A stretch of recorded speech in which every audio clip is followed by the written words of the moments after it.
नमस्कार मित्रों, आज के इस सेशन में आपका हार्दिक स्वागत है। मित्रों, बहुत बड़ी खबर निकल करके आ रही है।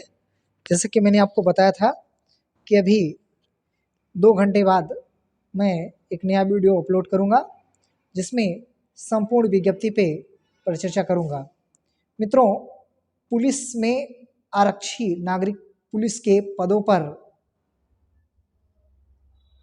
सीधी भर्ती 2023 का विस्तृत विज्ञापन भी जारी हो चुका है, जिसमें आरक्षी नागरिक पुलिस के 24,000, अनारक्षित के 24,000 पदों पर 24,102 पदों पर, ईडब्ल्यूएस के 6,024 पदों पर, अन्य पिछड़ा वर्ग 16,264 पदों पर, अनुसूचित जाति के 12,650 पदों पर और अनुसूचित जनजाति के 1,204 पदों पर यह भर्ती प्रक्रिया होनी शुरू हो गई है। मित्रों, यदि हम पूरे भर्ती की बात करें तो 60,244 पदों पर यह भर्ती होने जा रही है। आरक्षी नागरिक पुलिस के पद पर भर्ती हेतु पुरुष एवं महिला अभ्यर्थी पात्र होंगे, यानी ये दोनों के लिए है। आगे हम महत्वपूर्ण आवेदन की समय सारणियों पे बात करेंगे। जो ऑनलाइन आवेदन करने की और शुल्क जमा करने की प्रारंभ होने की तिथि जो है वो 27 दिसंबर से शुरू हो जाएगी। ऑनलाइन शुल्क आवेदन जमा करने की अंतिम तिथि है 16 जनवरी। ध्यान दीजिएगा मित्रों, ये है मात्र 18 से 20 दिन के लिए है और ये 20 दिन के लिए प्रक्रिया होगी। और शुल्क जमा करने की एवं आवेदन जो है संशोधन की तिथि जो है वो 18 जनवरी है। मित्रों, ये जो आवेदन शुल्क है वो सभी के लिए 400 रुपये निर्धारित किया गया है। 400 रुपये मात्र सभी के लिए, चाहे SC हो, ST हो, OBC हो, जनरल हो, सभी के लिए 400 रुपये। अहर्ताओं की अगर बात कर लें शैक्षिक अहर्ता की, तो शैक्षिक अहर्ता में मित्रों मान्यता प्राप्त विधि द्वारा स्थापित बोर्ड द्वारा 10वीं एवं 12वीं कक्षा उत्तीर्ण या सरकार मान्यता प्राप्त उसके समकक्ष अहर्ता। मित्रों, इसमें अपीयर वाले शामिल नहीं होंगे, ध्यान दीजिएगा। इसमें जो अभ्यर्थी पास हैं वही होंगे, अपीयर वाले शामिल नहीं होंगे। आगे अगर हम बात करें अधिमानी अहर्ताओं के बारे में, तो जो अभ्यर्थियों के अगर समान अंक हैं तो उनके लिए ये अधिमानी अहर्ता ली जाएगी।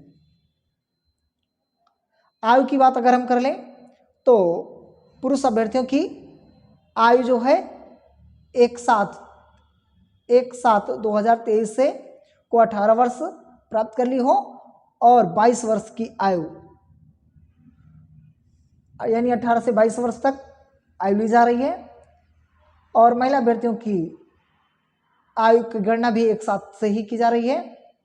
1/7/2023 को 18 वर्ष की आयु प्राप्त कर ली हो और 22 वर्ष की आयु प्राप्त न की हो, अर्थात अभ्यर्थी का जन्म 2 जुलाई,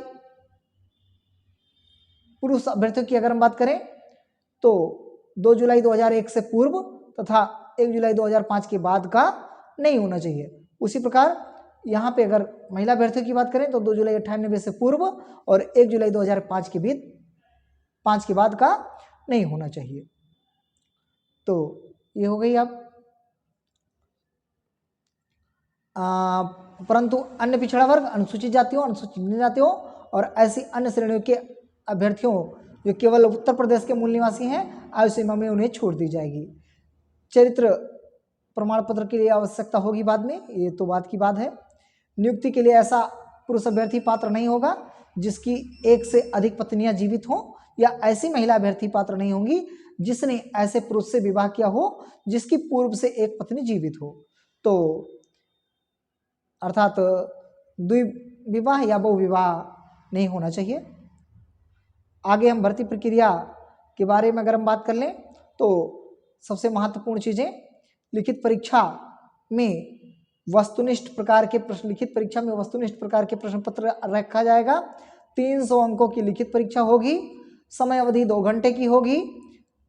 इसमें जो सामान्य ज्ञान, सामान्य हिंदी, संख्यात्मक मानसिक योग्यता, मानसिक अभिरुचि, बुद्धिलब्धि एवं तार्किक क्षमता, यानी कहने का मतलब है सामान्य ज्ञान पूछा जाएगा, सामान्य हिंदी पूछी जाएगी, सामान्य संख्यात्मक गणित की पूछी जाएगा और रीजनिंग के पूछे जाएंगे। इस तरीके के 150 प्रश्न पूछे जाएंगे और प्रत्येक उत्तर के 2 अंक निर्धारित हैं। इस तरह से 300 अंकों की हो जाएगी परीक्षा और ऋणात्मक अंक भी प्रदान किए जाएंगे यदि गलत उत्तर देगा तो, यानी माइनस मार्किंग भी होगी। मित्रों, आगे अगर हम बात करें तो ये सही विकल्प का चयन करना है, वैकल्पिक आधार पे होगा। ये डॉक्यूमेंट की बात हो रही है। शारीरिक मानक की बात कर लिया जाए, यहाँ पे सामान्य, अन्य पिछड़ा वर्ग, पिछड़ा, अनुसूचित जातियों, पुरुष के लिए न्यूनतम ऊंचाई 168 सेंटीमीटर होनी चाहिए।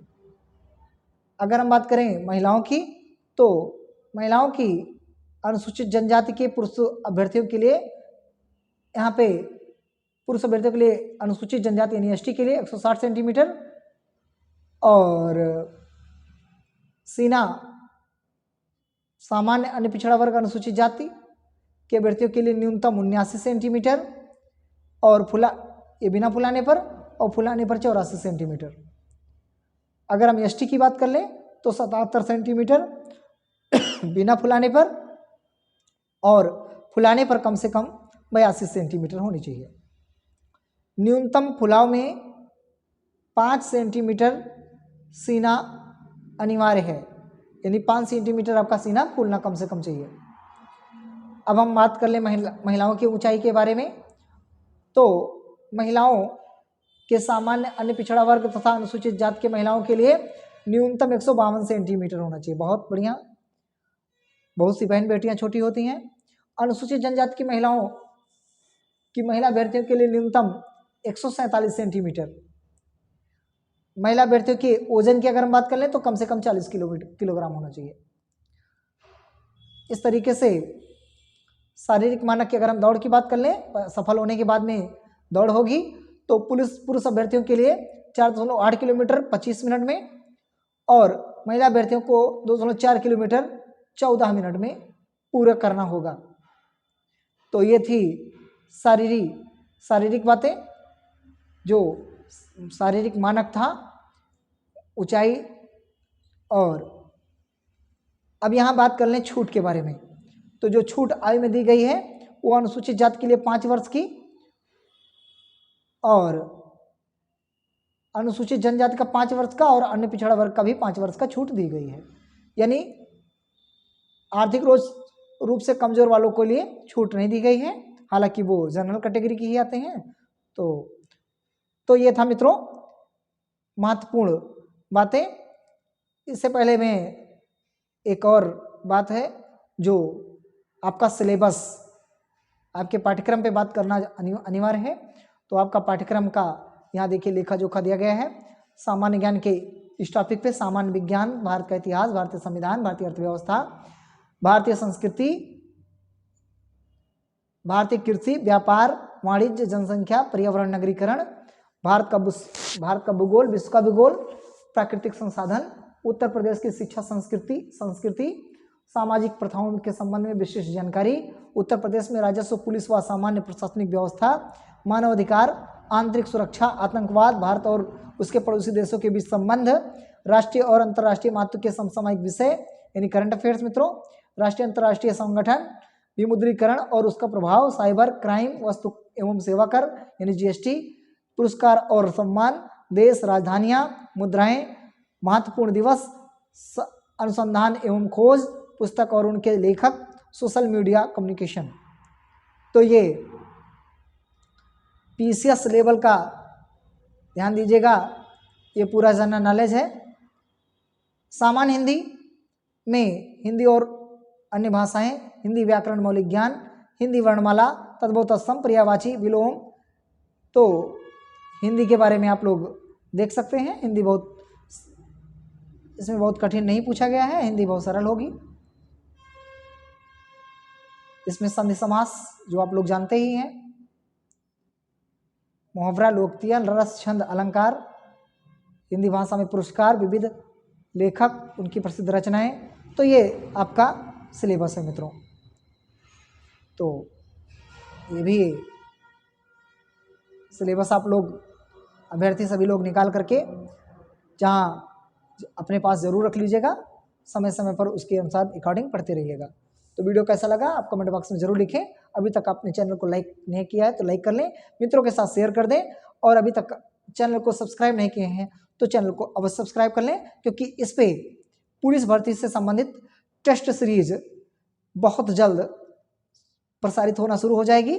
हम कम से कम 21 टेस्ट सीरीज इस चैनल पर लाने का प्रयास करूंगा, महत्वपूर्ण प्रश्नों का, जिससे आपको आने वाली परीक्षा में बहुत बहुत लाभदायक साबित हो। धन्यवाद मित्रों।